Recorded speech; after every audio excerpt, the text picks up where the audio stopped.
Shemot chapter 34, verse 12 through 14 says this: Guard yourself, lest you make a covenant with the inhabitants of the land where you are going, lest it be a snare to you or in your midst. But break down their slaughter places and smash their pillars and cut down their Asherim. For you do not bow yourselves to another mighty one, for Yahweh, whose name is Qan'na, jealous, is a jealous El. Hi, this is Barry Phillips with 10-Minute Torah, day number 4 of Torah portion Naso. And let's discuss the soda. This is a woman married who has been acting suspiciously, unwisely, provoking her husband with a spirit of jealousy. Her husband, according to the rabbis, would have warned her to stop keeping bad company or to stay away from a particular man that she has been suspiciously alone with. The original or initial reading of this shows that she has committed adultery, and that's why her husband has become suspicious and jealous.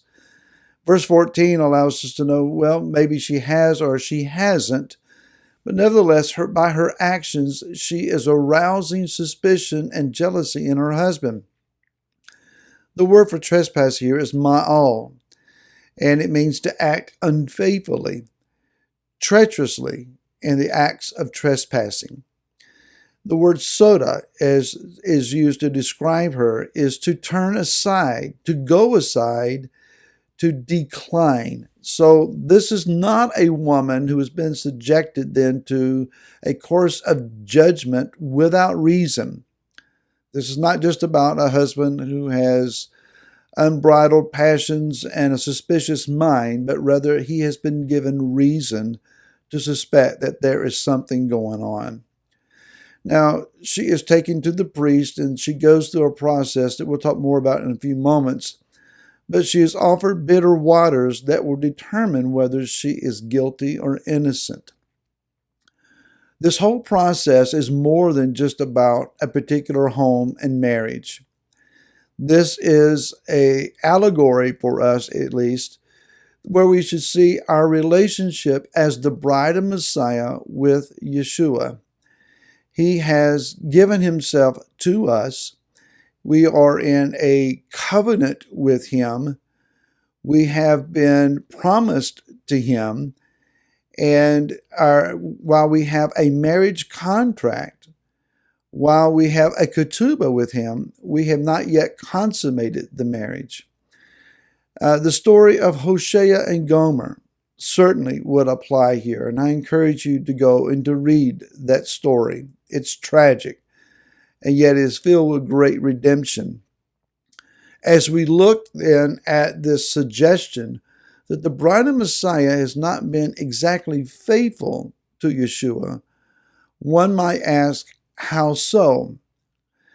Well, for example, when we have celebrated at the tables of other gods, engaging in their feast days, we didn't understand that we were arousing his jealousy. And you may say, well, I don't celebrate those days anymore. But there was a time where you and I fellowshipped with the feast days of other gods. We didn't understand what we were doing. Perhaps we have learned and then struggled about whether we should or shouldn't. We've fallen into family arguments and disagreements with friends and been pulled back and forth.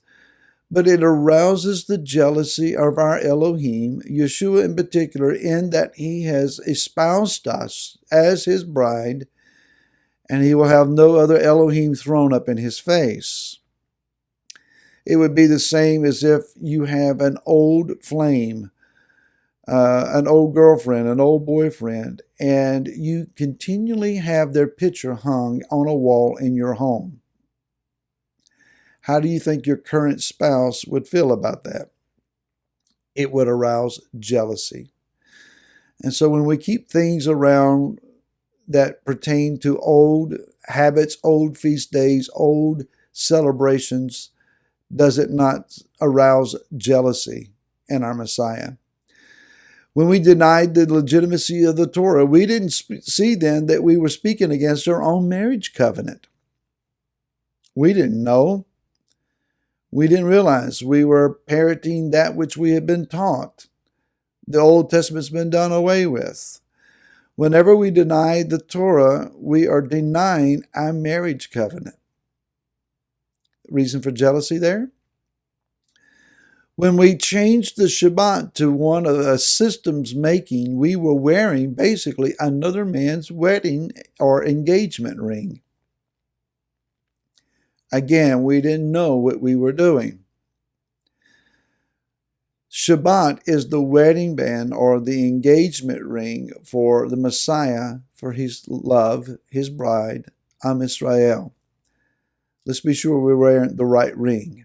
It does matter which day is the Shabbat. When we yet smear and accuse other people, we continue the marital squabble that took place in the garden that ended up with both marriage partners being kicked out. It does matter that you and I relate properly with other parts of the bride and the body of Messiah.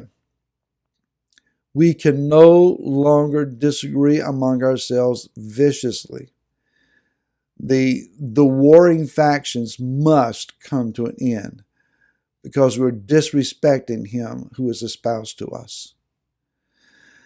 Rather, we should see the Garden of Eden, as the marriage bed of Messiah. And let me explain that. It is in the Garden of Eden where the bride, exemplified by Chava, is fully exposed before her husband, and yet she was without shame.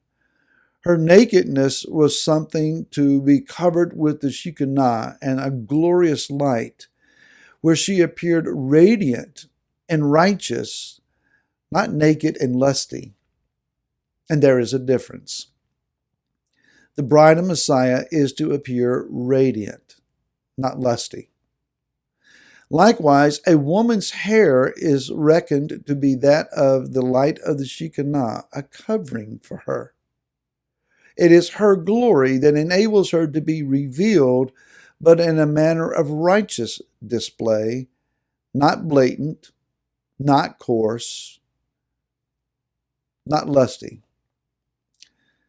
Therefore, in this situation where the woman is taken to the priest, and this judgment that brings about accusation that is founded or innocence that is decreed, when she goes before the priest, she's gone through a process of drinking bitter waters. The ground yields a dust from the dwelling place that is mixed with set-apart waters, a curse that spells out her body swelling up and rotting and dying is written, and then the ink of that is washed into the waters. This water is put into her hands to drink. A grain offering of jealousy to bring to remembrance all things before the eyes of Yah is placed in her hands. Part of this is put on the altar and it is burned. And then she is given the opportunity to drink the waters. Now she can refuse, but it basically decrees, I'm guilty. She will be divorced and set aside. If she's innocent, she can drink the waters and nothing will happen. If she's guilty, she can drink the waters and she will end up dying.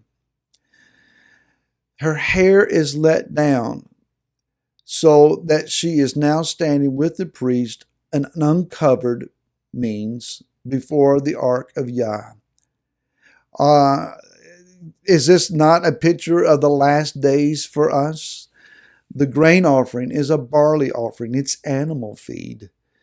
It's that which will reveal the animalistic nature of the bride if she is so guilty. Notice that this is hashed out before the priest and not in courts and not in public. Also remember that in the book of Revelation chapter 8 that wormwood hits the earth and waters are made bitter and men die. There are bitter waters that you and I are going to be given. Are we guilty or are we innocent? Are we pure and set apart to our Messiah? or are we acting suspiciously? We'll talk about the Nasir tomorrow. Until then, shalom.